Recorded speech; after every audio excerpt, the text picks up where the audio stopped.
tout est grâce. Tout est grâce, tout est grâce. Tout est grâce, tout est grâce. Na oyo nyonso Nzambe asalela bato na mokili. Tout est grâce, tout est grâce. Tout est grâce, tout est grâce. Tout est grâce, tout est grâce. Afungolela biso ekuke kino na kembo. Tout est grâce, tout est grâce. Tout est grâce, tout est grâce. Tout est grâce, tout est grâce.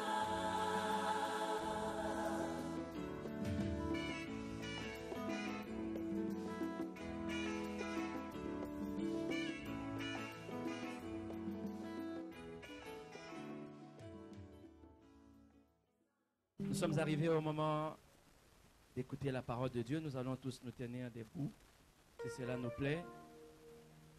Nous allons préparer nos cœurs à écouter la parole en l'adorant. Et après quoi, nous allons appeler le pasteur pour la parole de ce soir. Tu es digne, Seigneur Jésus. Tu es digne, Seigneur Jésus. Tu es digne d'être adoré. Il est digne, notre Seigneur, d'être adoré de tous nos cœurs. Nous te chantons. Nous voulons lui chanter ce chant À jamais, et dire qu'il est le roi des rois à jamais. Alléluia. Tu es digne. Tu es digne. Merci Jésus. Seigneur Jésus. Tu es digne d'être adoré. Et tous nos cœurs. Et tous nos cœurs. Et tous nos cœurs. Nous te chantons. À jamais tu es le roi des rois. Tu es digne. Tu es digne. Seigneur Jésus. Tu es digne d'être adoré. Et tous nos cœurs nous chantons. Nous te chantons disant Seigneur. Oh, à jamais tu es le roi. Tu es le roi des gloires. Tu es le roi des gloires. Tu es le roi des gloires. Prince de paix. Tu es le roi des gloires. Tu es digne de louange. Tu es digne de louange. Tous nos venons vers toi. Nous te chantons, Seigneur. Pour chanter, tu es digne. Accusons, Seigneur. Tu es digne d'être adoré. Oh, tu es le roi des rois. Oh, Seigneur. Prince de tu es le roi. Tu es digne de louange. Tous nous venons à toi. Pour te chanter, tu es Seigneur. Tu es digne d'être adoré. Acclamons le roi. Acclamons le roi. Celui qui est digne d'être adoré. C'est lui qui mérite nos acclamations. Et si même nous pouvons pousser des cris de joie devant ce grand roi, faisons-le, car il en est digne. Il en est digne. Nous invitons le pasteur. Nous acclamons très fort notre Seigneur. Acclamons très fort les rois des rois. Amen, nous pouvons nous asseoir. Père Céleste, nous te disons merci ce soir. Cher Saint-Esprit, nous te disons merci parce que tu es au rendez-vous. Jésus-Christ, nous te rendons grâce parce que ce temps est à toi. Seigneur, c'est toi qui es venu. C'est toi qui as rassemblé ton peuple. Ce peuple n'est pas venu pour entendre un homme. Il n'est pas venu pour voir un homme. Il est venu pour t'écouter. Nous voulons, Seigneur, nous disposer afin que tu te serves de nous comme l'instrument que tu as choisi ce soir afin de communiquer ta pensée. Pas la pensée d'un homme, mais la pensée qui vient de ton cœur. Merci, Seigneur notre Dieu. Merci, Père de gloire et de louange. Merci pour tes merveilles. Bénis ta parole. Qu'elle produise de fruits dans le cœur de chacun de nous ce moment. Et que la gloire te revienne à toi et à toi seul. Nous avons ainsi prié au nom de Jésus. Amen. Amen. Encore une fois, nous acclamons le roi des rois. Oui, c'est vrai. Il est digne ce soir d'être loué, digne d'être adoré. Avant toute chose, je voudrais vous saluer au nom de notre Seigneur et Sauveur Jésus-Christ et vous souhaiter encore la bienvenue dans cette salle qui abrite nos cultes ce jour. Que le Dieu que vous avez honoré en venant en ce lieu fasse quelque chose dans votre vie. Qu'il se souvienne de vous. Nous étions en train de parler depuis le jeudi d'un thème très important que nous avons intitulé « Dieu veut que la réalité du ciel envahisse votre vie. » Dans ce monde déchiré par la rébellion, nous avons passé 3 jours ici, 3 jours bénis de Dieu, 3 jours durant lesquels le Seigneur a fait grâce à chacun. Amen. Je voudrais poser la question, est-ce qu'il faut une interprétation? Ça va? Nous sommes d'accord? Ok. Parce que quelqu'un m'a posé la question hier, s'il ne faut pas que je sois traduit pour une bonne compréhension, c'est pourquoi je voulais vérifier. Si nous nous comprenons bien, nous pouvons avancer, ça nous permettra de gagner du temps. Et parce qu'aujourd'hui, c'est le dernier jour, c'est aussi un jour de célébration, un jour que nous voyons naître notre extension Célier, le jour où vous allez joindre vos voix aux voix de tous ceux qui ont prié pour ce travail, pour l'asseoir, le jour où aussi nous allons célébrer le Seigneur, parce que tout est grâce, parce qu'il s'agit de la grâce, nous rendons aussi grâce au Seigneur. Amen. Alors, nous n'allons pas revenir dans tout ce que nous avons dit. Mais hier, en terminant, nous avons compris, à partir de la parole de Dieu, qu'enfin, nous sommes nés ou créés pour gouverner. Et j'ai terminé par là, et je pars de là pour parler de ce que nous disons, Dieu nous a créés pour gouverner. Gouverner quoi? Gouverner sur quoi? Nous avons bien compris que Satan n'est qu'un menteur et qu'il n'a reçu aucun pouvoir pour gouverner la terre, pour gérer le monde, quand ce pouvoir a été donné à l'homme. L'homme que tu es. Quand je parle homme, c'est entendu bien, frères et sœurs, que nous avons reçu la grâce de Dieu. Et j'aimerais dire à quelqu'un, ce moment, malgré le fait que l'homme ait renoncé à ce qui lui était donné comme gloire, Dieu, lui, n'a pas renoncé à son plan qui veut que l'homme soit au contrôle de toutes choses. Dieu n'a pas renoncé à ses plans. Et la Bible nous disait qu'il nous a créés, il nous a donné le pouvoir, il nous a donné l'autorité pour que nous régnions avec lui sur cette terre. Voilà pourquoi il dit aux disciples, voici donc comment vous devez prier. Ça veut donc dire, c'est celui qui prie. Il prie, c'est lui en qui il croit. C'est lui qu'il considère comme son Père. C'est celui-là qui prie, qui appelle le ciel dans sa vie. C'est celui qui prie, qui appelle le ciel dans sa vie. Et la réalité du ciel, elle est faite pour toi. Et c'est ce que nous avons compris à travers la parole de Dieu.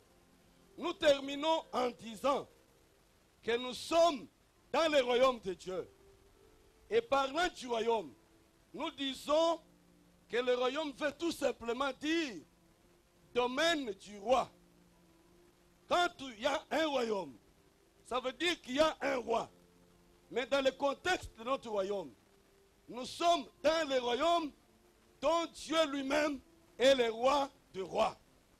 Et la Bible dit, nous l'avons lu dans Ésaïe, qu'il nous revêtira de sa tunique. J'aimerais que tu comprennes, et je sais que ceux qui étaient là hier, ils peuvent attester ce soir qu'ils sont revêtus de la tunique de Dieu. Il dit, je vous revêtirai de ma tunique, mon serviteur, non seulement de la tunique de Dieu, mais il dit, je le ceindrai de ta ceinture. Nous avons vu ces choses en long et en large. Mais en parlant du domaine du roi, j'aimerais dire à quelqu'un, ce moment, que nous n'avons plus à nous attendre à moins ou à ce qui est inférieur par rapport à ce que Dieu a créé pour nous. Est-ce que quelqu'un me comprend ce soir? Je veux que chacun comprenne que nous ne devons pas nous attendre à des petites choses, à des choses inférieures par rapport à ce que Dieu a créé, qu'il a placé dans ce royaume, parce que nous sommes des ceux qui participent au domaine du roi. Et comment nous participons? La Bible dit, c'est Jésus qui dit, je te donne les clés du royaume. C'est-à-dire, lui, le royaume lui appartient. Le domaine, c'est un domaine du roi. Mais il a choisi certaines personnes qu'il considère comme étant les meilleures. Et ces personnes qui sont les meilleures, c'est l'homme qu'il a créé à son image. Il a placé dans ce monde de manière à ce que, vivant dans ce monde, ils ne vivent pas comme un homme ordinaire, mais qu'ils vivent comme un homme revêtu de gloire. Et nous faisons partie, nous, en tant qu'enfants de Dieu, nous faisons partie d'une alliance supérieure. Amen, amen. On nous a lu qu'il nous a rachetés, les hommes de toutes les nations. Il a fait de nous un sacerdoce royal. C'est-à-dire, il nous a introduits dans une alliance supérieure. Une alliance supérieure. Pas une alliance terrestre. C'est une alliance céleste. Cette alliance supérieure, je l'appelle l'alliance royale. Parce que nous faisons partie d'un sacerdoce qui n'est pas n'importe lequel, un sacerdoce du roi. Est-ce qu'il y a quelqu'un qui fait partie du sacerdoce du roi ce soir? Une alliance, pas comme n'importe quelle alliance. Et c'est à cause de cela que nous devons comprendre qu'il nous a créés et nous a donné les clés de manière à ce que, à cause de son autorité, nous soyons en mesure d'ordonner des choses et ces choses arrivent. Mais qui est ce roi? Quel est ce domaine? C'est le domaine de la seigneurie de Jésus. Un roi, c'est quelqu'un qui est assis sur un trône avec une autorité. Lorsqu'il ordonne, ce qu'il ordonne arrive. Mais dans notre alliance, cette alliance supérieure, Dieu a fait que nous ayons la clé, c'est-à-dire l'autorité de Christ, de manière à ce que nous décidons, nous le décidons avec le ciel. Ça signifie que nous sommes du royaume. Nous devons vivre envahis du ciel de Dieu. Parce que nous sommes créés pour pérenniser le royaume de Dieu sur la terre.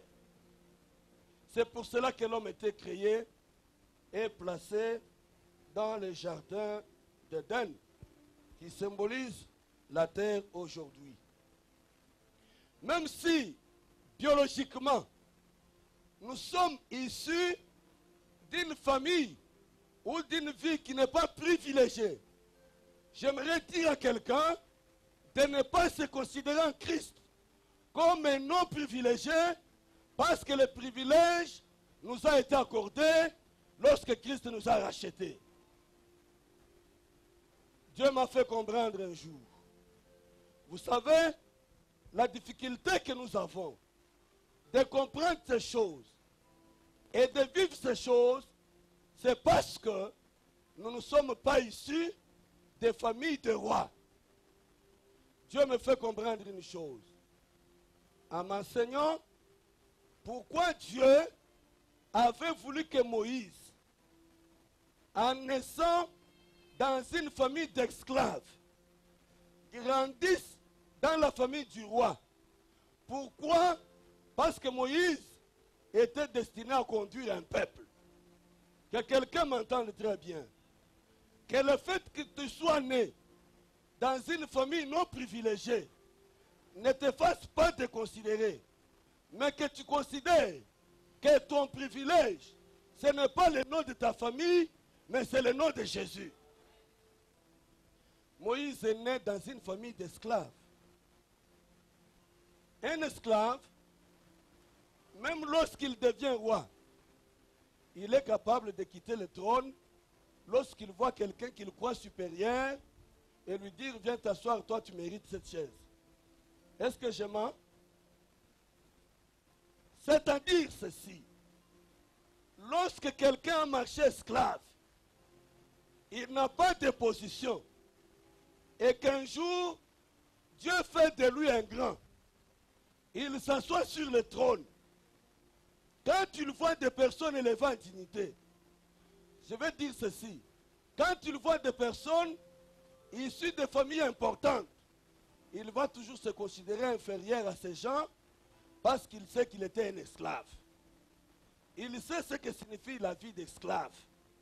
Un esclave, c'est celui qui fait tout, c'est celui qui travaille pour d'autres, c'est celui qu'on chicote. Si Moïse avait grandi comme ses frères, qu'on chicotait tous les jours, Moïse ne pouvait pas parler à Pharaon en face. Parce qu'il se posait un problème de sa tête. Sa compréhension des choses. Quand il ferait Pharaon, il va dire que Pharaon est supérieur.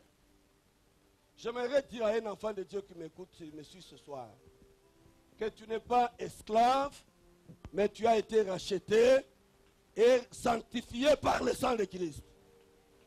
J'aimerais dire aussi à un homme de Dieu qui se considère toujours minable, j'aimerais lui dire, le problème c'est ta tête. Tu dois changer. Tu n'es pas un esclave, tu es un homme libre. Un homme roi. Vous avez même peur de saluer certaines personnes, parce que quand vous regardez votre vie, vous voyez d'où vous venez, et quand vous regardez sa vie, vous voyez d'où il vient, tu dis non, celui-là est supérieur. Il n'est pas supérieur. C'est toi qui es supérieur. C'est comme ça que Dieu organisa une scène En mettant au monde Moïse, il crée une situation pendant ce temps-là. Et la Bible dit, toutes choses concourent au bien de ceux qui aiment Dieu. Qu'il aime et qu'il a appelé selon son dessein. Quel était le dessein de Dieu? Et j'aimerais dire à quelqu'un ce soir, toutes choses partent d'une identité et d'un dessein. Parce que tu dois savoir quelle est ton identité et quel est le dessein de ta vie.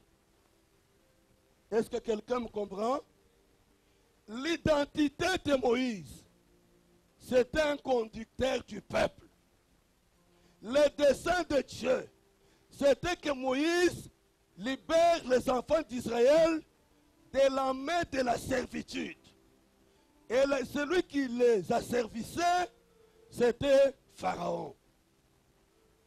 Mais comment Moïse pouvait avoir la force de s'adresser à Pharaon? Parce que c'était un esclave. Dieu organise la scène. J'aimerais dire à quelqu'un ce soir, à cause des desseins de Dieu dans ta vie, Dieu organisera les scènes. Afin que tu sois conduit jusqu'à vivre ce que le dessein de Dieu prévoit. Mais le problème, il faut que tu connaisses quelle est ton identité.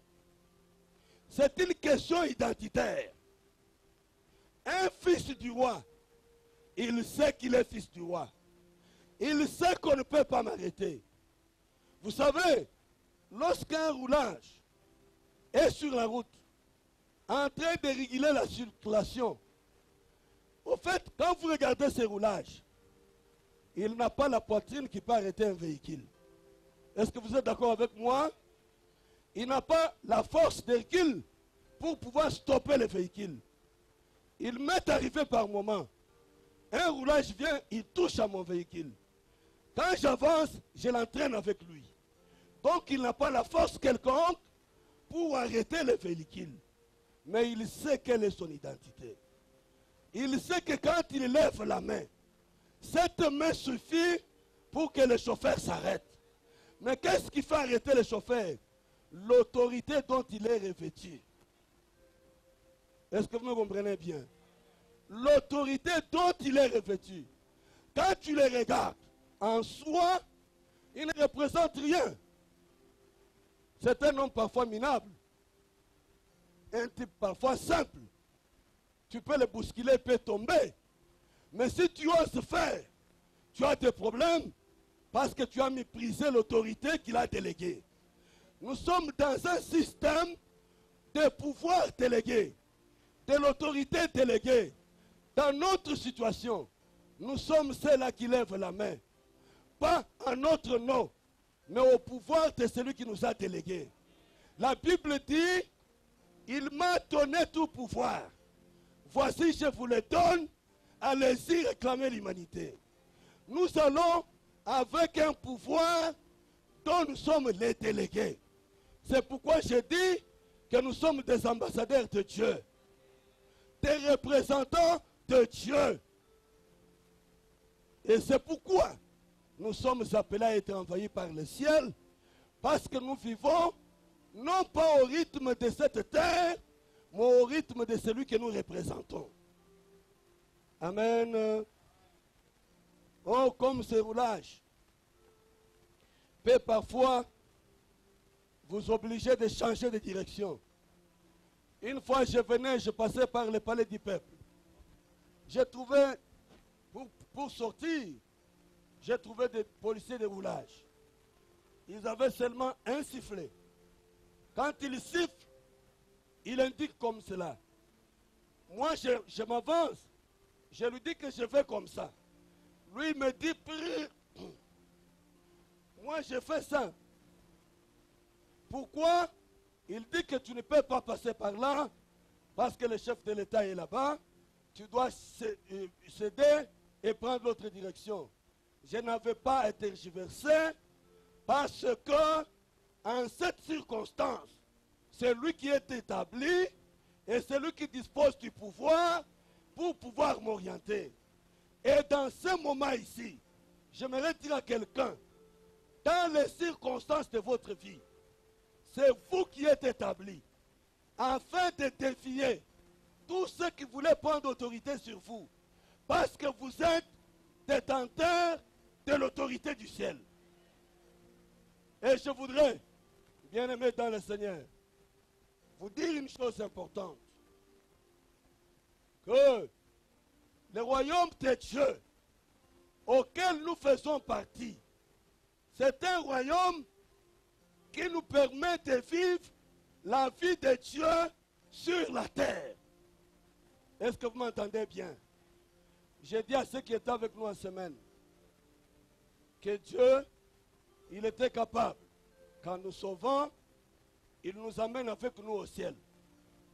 Mais si, en nous sauvant, il nous laisse encore sur la terre, c'est que notre mission est encore sur la terre. Et parce qu'il nous a sauvés, que nous sommes avec lui. Donc, nous sommes là pour vivre ce qu'il a lui préparé au ciel.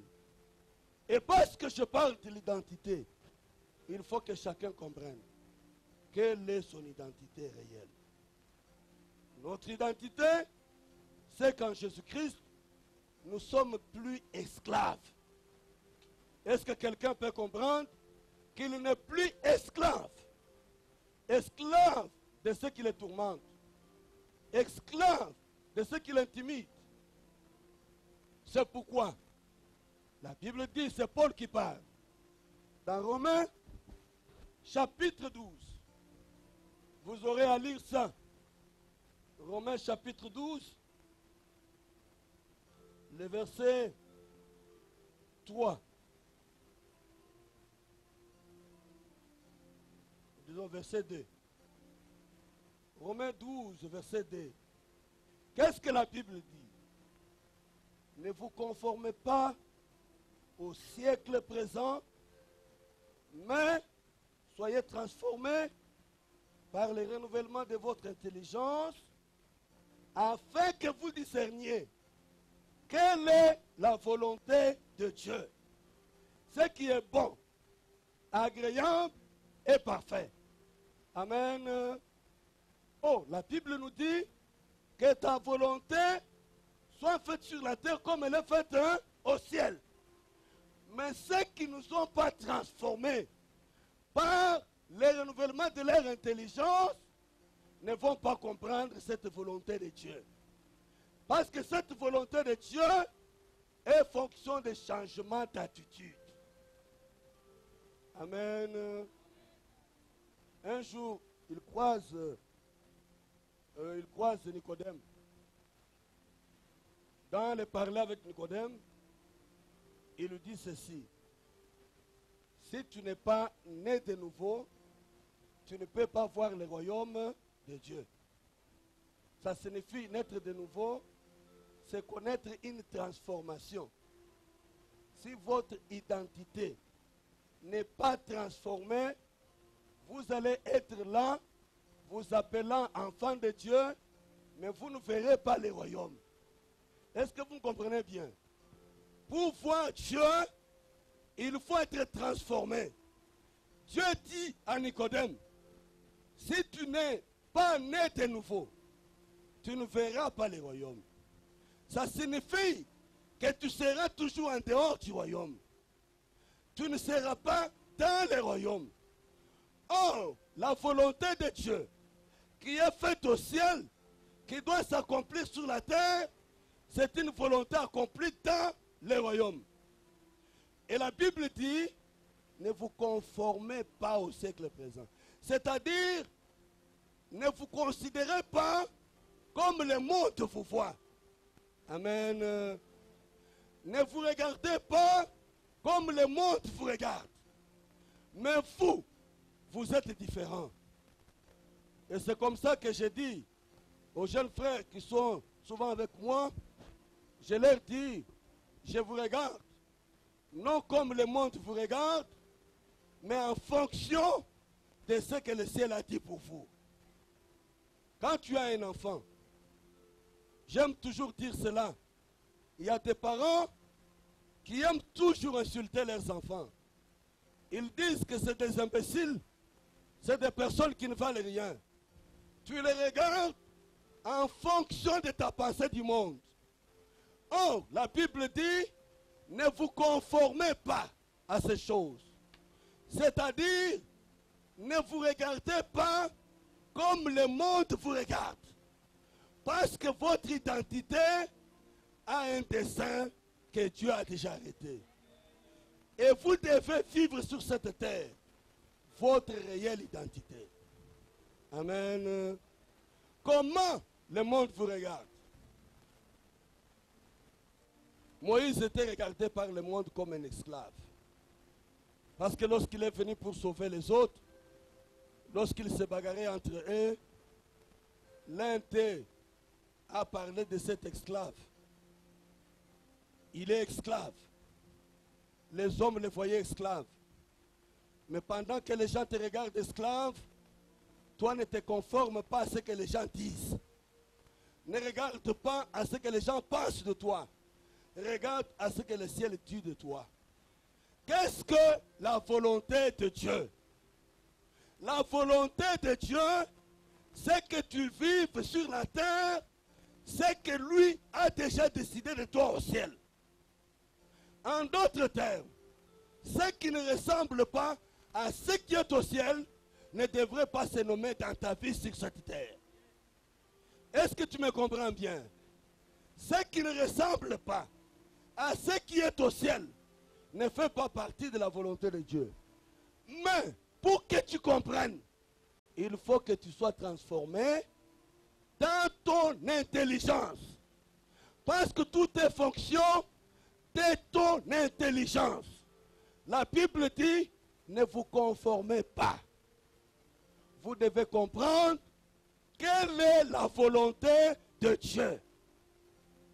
Celle qui doit se faire sur cette terre, comme elle se fait au ciel. Qu'est-ce que les gens disent de toi? Jésus-Christ a posé cette question aux autres. Que disent les gens que je suis? Je me suis posé la question, pourquoi Jésus pouvait demander à ses disciples qui lui disent ce que les gens disent de lui. Amen. Mais il était humilié par moments. Je me rappelle un jour, il passait, lui qui était Dieu. On le regarde, on dit, n'est-ce pas, le fils du charpentier? Amen, amen, amen. Tu vas passer, toi tu es Dieu. On dit, ah, voilà le fils du charpentier. Oui, parmi les gens qui disaient, il y en avait qui disaient que c'était un fils du charpentier. Et Jésus fait savoir ce que les gens disaient de lui. Il leur demande, que disent les gens que je suis? Et il ajoute, que disent les gens que je suis? Moi, le Fils de Dieu, le Fils de l'homme. Il s'est mis chacun à répondre. Les uns disent que tu es. Les autres disent que tu es. Les autres disent que. Après, il leur demande, mais fou, que dites-vous que je suis? J'aimerais dire à quelqu'un ce soir, votre avenir ne dépend pas de ce que les gens disent que vous êtes.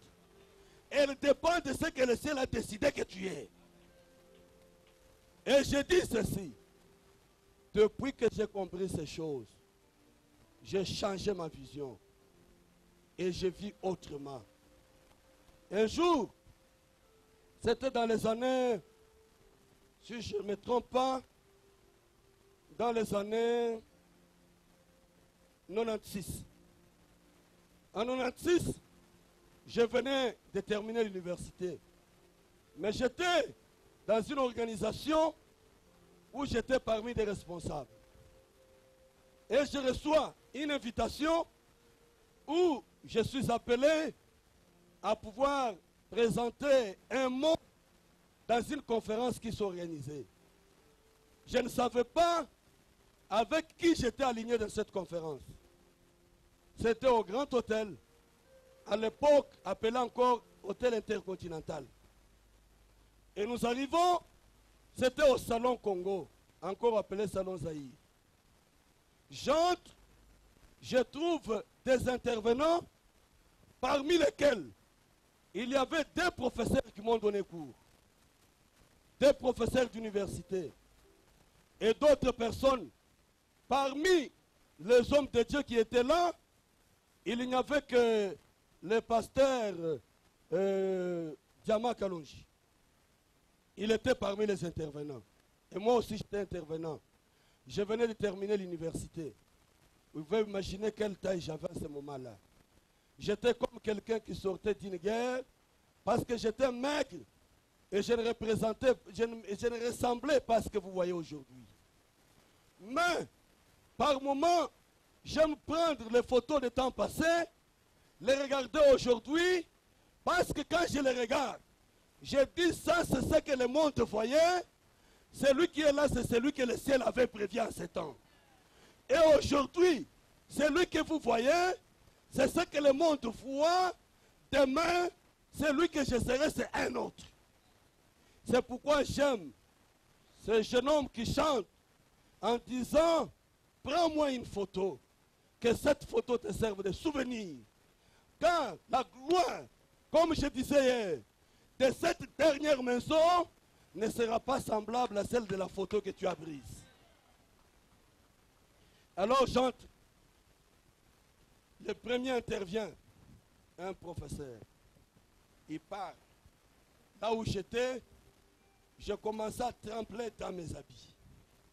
Parce que je ne savais pas ce que moi je pouvais dire devant les professeurs. Pendant ce temps-là, j'étais un enfant de Dieu, né de nouveau dans le domaine du roi. J'ai dit, Seigneur, en ce moment ici, ce n'est pas une affaire d'homme. J'ai besoin de toi, sinon je risque de tomber avant d'arriver au micro. Vous savez qu'il y a des moments où vous tremblez tellement qu'on peut voir même votre veste trembler. Je dis, Seigneur, épargne-moi, je risque de tomber. Lorsque je suis monté sur l'estrade, c'était la première fois que j'entrais dans cet hôtel intercontinental pour me présenter à cette estrade-là. Une chose que parfois je voyais au loin. Amen. Oh, il y a des choses que vous voyez au loin, dans lesquelles vous n'êtes pas encore entré. Mais il faut que quand vous entrez dans certains milieux, que ça vous serve de temps de posséder, parce que Dieu, s'il vous a permis d'entrer dans ces milieux-là, c'est que vous y reviendrez. Un jour, je coupe parce que je voudrais vous faire remarquer la dimension que Dieu opère avec en nous. Un jour, nous avons reçu, il y a plusieurs années, un homme de Dieu qui était venu ici pour une conférence venant de l'Afrique du Sud. Il s'appelait Ron Cosmol. Et il avait prévu une conférence au Palais du Peuple. Et lorsque nous sommes arrivés là, on avait prévu qu'il fasse sa conférence sur l'esplanade du Palais du Peuple. Mais il a plu abondamment. Lui ne voulait pas faire sur l'esplanade. Il voulait faire dans la salle de conférence. Il disait qu'il a prié pas pour faire dehors, pour faire dans la salle de conférence. La foi de cet homme me marquait. Alors, la pluie a tellement dérangé les choses qu'à cause de la pluie, on nous a donné la salle de conférence. Ceux qui étaient là, qui sont là, ils savent. Arrivé dans la salle, il a trouvé un drapeau là. Il a pris ce drapeau, il a dit qu'on prie pour ce pays. Et il a prophétisé ce jour-là. J'ai noté ça dans mon carnet. Il a dit que 10 ans après ce temps ici, c'est en 98, 10 ans après ce temps ici, Dieu va commencer à visiter le Congo. Il a dit que les routes vont commencer à se construire. Les choses vont changer dans ce pays. Et quand je vois les routes se construire, je me souviens de la prophétie de cet homme. Mais qu'est-ce que je vais dire? Lorsque nous entrons, il a dit, faites une prière de foi. Réclame ce que tu n'as pas, ce que tu veux avoir. Il a dit, tout lieu que fout la plante de votre pied, je vous le donne. J'ai dit, Seigneur, pourquoi tu as permis que je vienne dans cette salle au palais du peuple? J'ai prié, Seigneur, que je revienne au palais du peuple. Amen. J'ai fait cette prière. Mais 5 ans après, j'avais oublié, mais j'ai travaillé au palais du peuple. Pour dire que ce que tu as comme puissance, par ta prière, peut appeler le royaume sur la terre. C'est ceux qui prient qui appellent le royaume. Alors lorsque j'ai pris la parole, dans cette conférence-là, j'ai vu des grands papas, des grands responsables, qui n'acclament pas souvent, mais qui acclament avec sérieux. Ils ont acclamé. J'ai dit, on m'acclame, donc j'ai quelque chose. Je suis un roi qui s'ignore. Il y a ici des princes qui s'ignorent. Il y a ici des princesses qui s'ignorent. Je vais te révolter pour que tu comprennes. Tu ne peux pas vivre comme un esclave pendant que les esclaves sont assis sur les chevaux. C'est toi qui mérites les chevaux. C'est toi le prince glorieux de Dieu. Et le ciel est pour toi. Tu es l'enfant du royaume. Tu peux vivre le ciel sur cette terre. Je ne connais pas ta position ce soir. J'étais un jour en voyage avec ma femme. Elle parlait avec son ami. Nous étions à table en train de manger. J'ai entendu son ami là, dans la sélection de nourriture, lui dire, moi, avec mon estomac problématique, je ne peux pas prendre cette nourriture. Est-ce qu'au ciel, il y a des estomacs problématiques? Et j'aimerais que tu changes de vision. Tout est fonction de ta vision.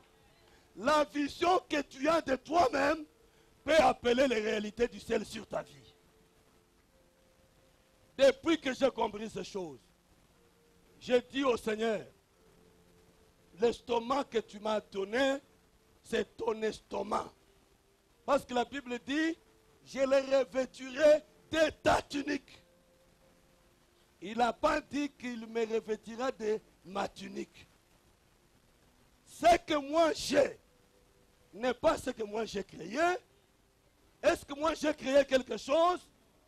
J'ai créé mon œil, j'ai créé mon doigt, je n'ai rien créé et je ne dois me soucier de rien. Il dit que ne vous souciez pas du lendemain. Pourquoi? Parce que le lendemain lui-même prend soin de lui. Parce que et toi et le lendemain, vous êtes des créatures de Dieu. C'est lui qui fait des choses. C'est celui qui t'a créé, c'est celui qui a créé le lendemain. Que ton travail soit secoué. Que des choses que tu cherches dans ce monde soient secouées. J'aimerais te dire, ne te soucie de rien. Il ne faut te soucier de rien. Parce que celui qui a créé ces choses, c'est que tu en as besoin. Et il ajoute ceci. Cherchez premièrement, amen, cherchez premièrement les royaumes. Et le reste des choses seront les bénéfices du royaume. C'est ce qu'il dit dans la parole. C'est ce qui explique. Ne vous souciez ni de votre santé, parce que vous n'avez pas la capacité de vous guérir. Ne vous souciez ni de la condition de votre mari, parce que vous ne le transformerez pas. Ne vous souciez pas de votre femme têtue, parce que vous ne changerez pas sa têtutesse. Mais il y a quelqu'un qui contrôle le monde, qui tient les choses dans ses mains, qui a donné l'autorité à ceux qui lui appartiennent, qui peut transformer même ce qui n'est pas transformable. Car ce qui est impossible à l'homme est possible à Dieu. Mais la condition, premièrement, le royaume de Dieu et sa justice. Voilà les choses dont vous devez vous soucier. Pourquoi le royaume? Parce qu'il veut effectivement que le royaume de Dieu t'accompagne dans ta vie. C'est comme cela que lorsque Jésus parle, les gens lui prêtent des intentions. Ils lui disent, oh, c'est pas le Belzébul qui fait ces choses. C'est pas un esprit démoniaque. Jésus les regarde. Il dit, si c'est par l'Esprit de Dieu que je chasse les démons, c'est que le royaume de Dieu est parvenu à vous. Ça signifie qu'avant toute chose, le royaume, lorsque le royaume est avec vous, il vous accompagne de ses œuvres. Il dit, le royaume ne consiste pas en parole seulement, mais en puissance. En puissance. Alors, Dieu, au travers de ces choses, il établit les priorités des choses. Quelles sont les priorités? Premièrement, le royaume.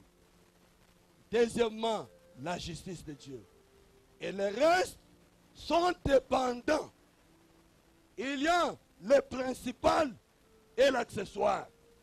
Quand tu as le principal, l'accessoire est tenu de suivre le principal.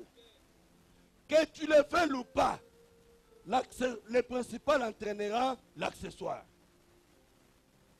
D'abord, le royaume. Le royaume des cieux. C'est pourquoi Dieu ajoute, par Jésus-Christ, notre Père qui est aux cieux. D'abord, que ton nom soit sanctifié. C'est-à-dire que tu sois distingué des autres. Que tu sois distingué des autres. Oh, j'aime cet homme Élie. Il a sanctifié le nom de Dieu devant les dieux de Baal. Il a dit que l'on reconnaisse aujourd'hui, entre moi et eux, qui sert le vrai Dieu. Amen. Il faut que dans ta vie, l'on reconnaisse que toi tu es du royaume. Que le royaume doit t'accompagner. Quand tu vas dans tes affaires, quand tu vas dans tes business, ne marche pas seul. Marche avec le royaume. Parce que le royaume attirera les réalités du ciel sur ta vie. À cause du fait que Jésus prêchait le royaume était accompagné de miracles. Et quand le royaume percute un malade, ce malade en sort libéré. Quand le royaume de Dieu percute un démoniaque, ce démoniaque en sort libéré. Tu es dans le royaume ou tu es hors du royaume. Cherchez premièrement, il établit l'échelle des valeurs. L'échelle des valeurs, c'est que d'abord, le royaume. Après le royaume, toute autre chose.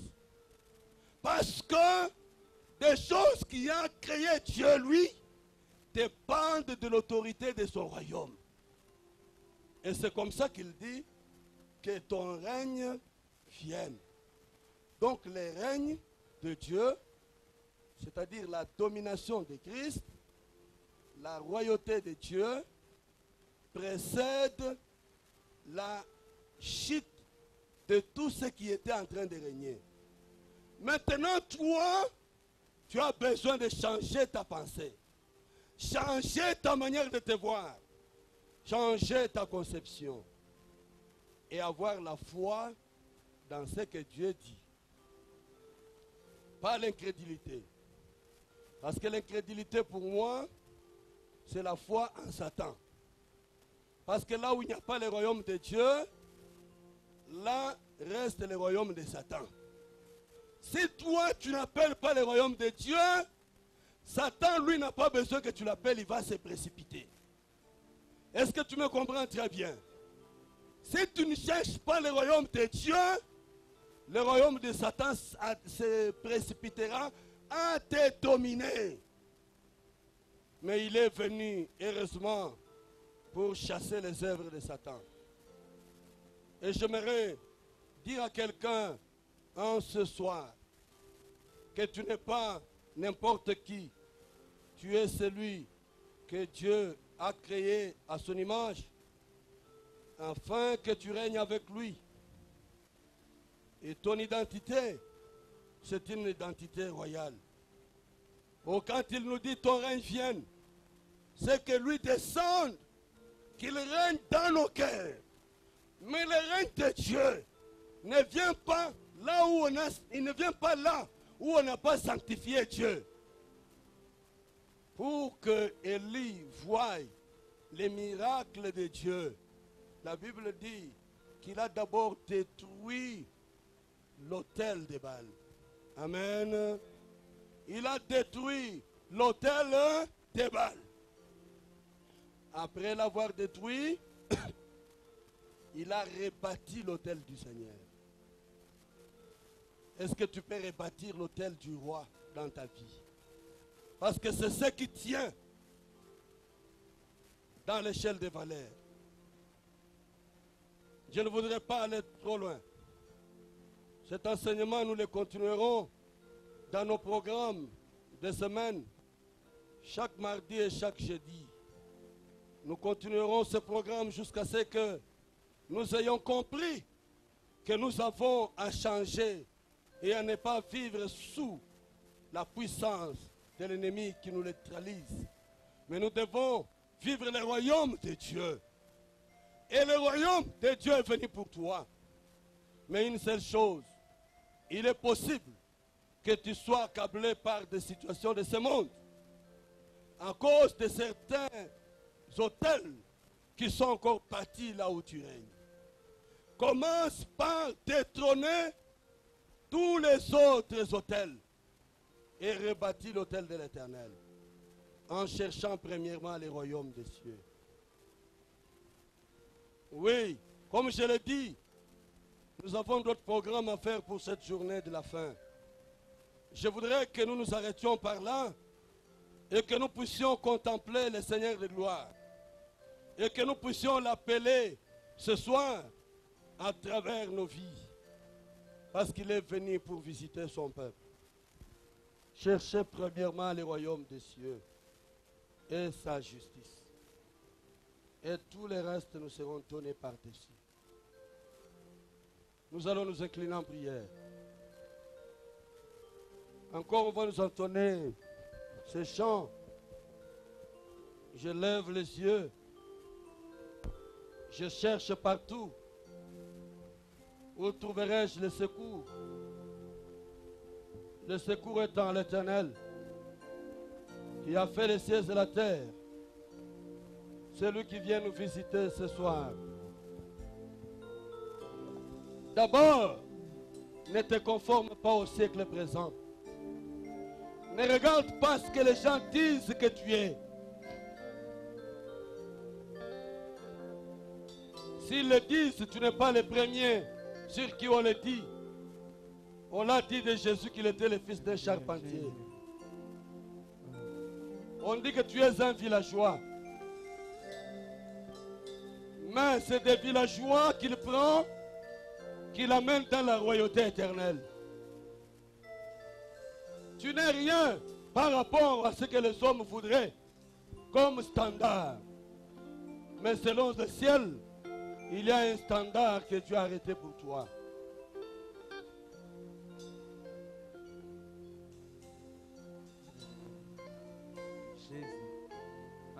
Dans quelques petites minutes, nous allons chanter dans une attitude réceptive, attitude de réception, pour recevoir du ciel quelque chose. D'où me viendra le secours? Ma forteresse, Merci, c'est toi, Jésus. Mon bouclier, c'est toi, Seigneur. Que ta puissance descende sur moi, sur ce soir. moi. L'onction divine Que ton règne vienne. comble mon cœur. Je lève mes yeux. Je lève mes yeux. Oh, lève tes yeux. Oh, d'où me viendra secours, ma forteresse, c'est toi, Jésus, mon bouclier,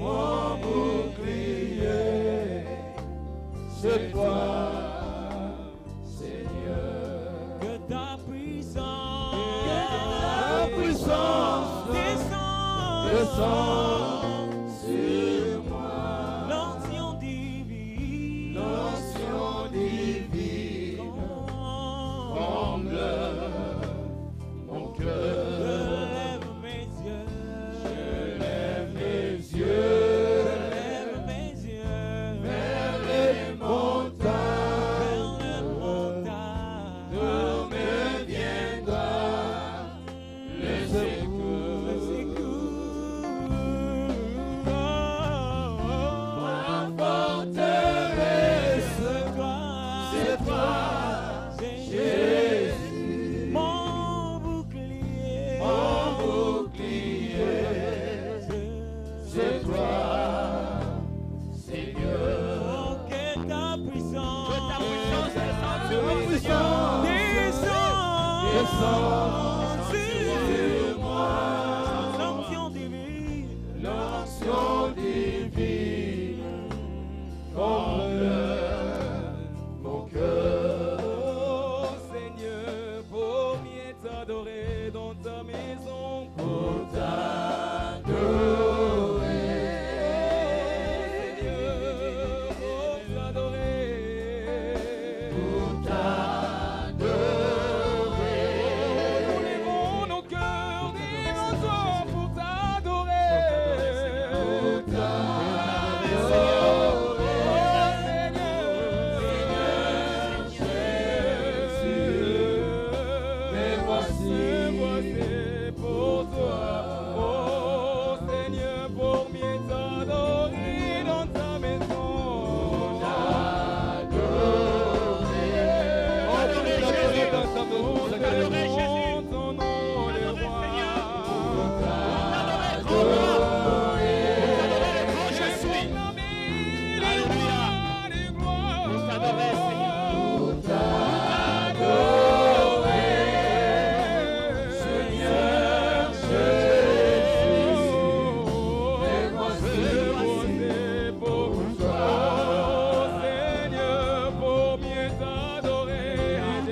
sa vie dans ton cœur et dis-lui, Seigneur, je veux que tout ce qui n'est pas de toi, tout ce qui ne te nomme pas au ciel, cède place à la réalité du ciel dans ma vie au nom de Jésus. Je ne connais pas ta situation ce soir, mais toi-même tu connais.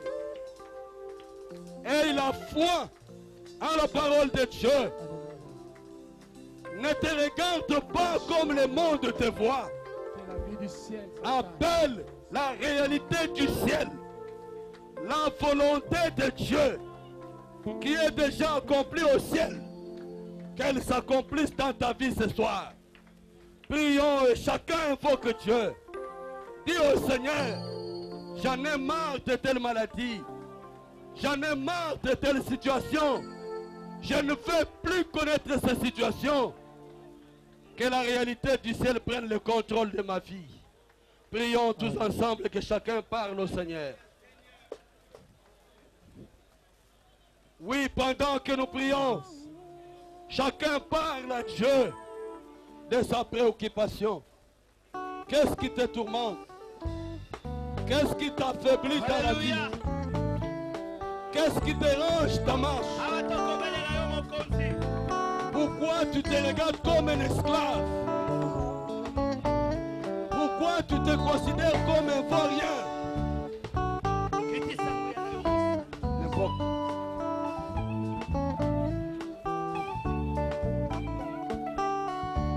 Oh Jésus.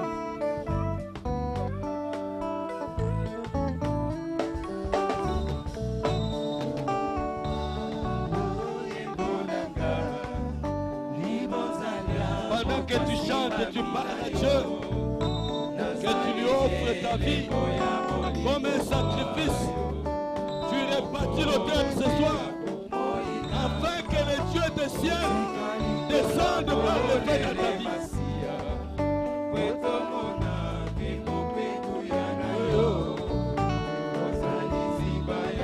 Oh Seigneur, merci pour ta grâce. Cher Saint-Esprit, nous voulons que tu visites ton frère. Tu connais son problème, Jésus. Et tu sais ce que tu es venu achever ce soir. Merci, agneau de Dieu. Tu es la source de vie. Oh Jésus, reçois la prière de mon cœur.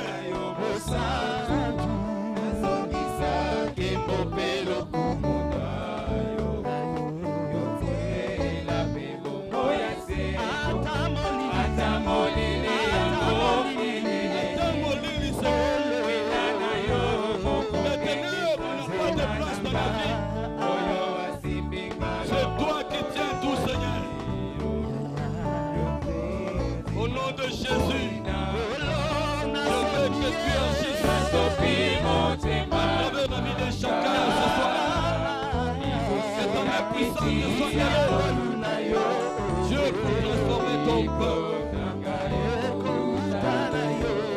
Oh Jésus.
Pendant ce temps que tu as imploré Dieu dans ta vie, et que moi je vais rassembler vos prières, je veux que tu aies la foi en Dieu, que tu vois désormais les choses, pas comme le monde voit, mais comme le ciel voit.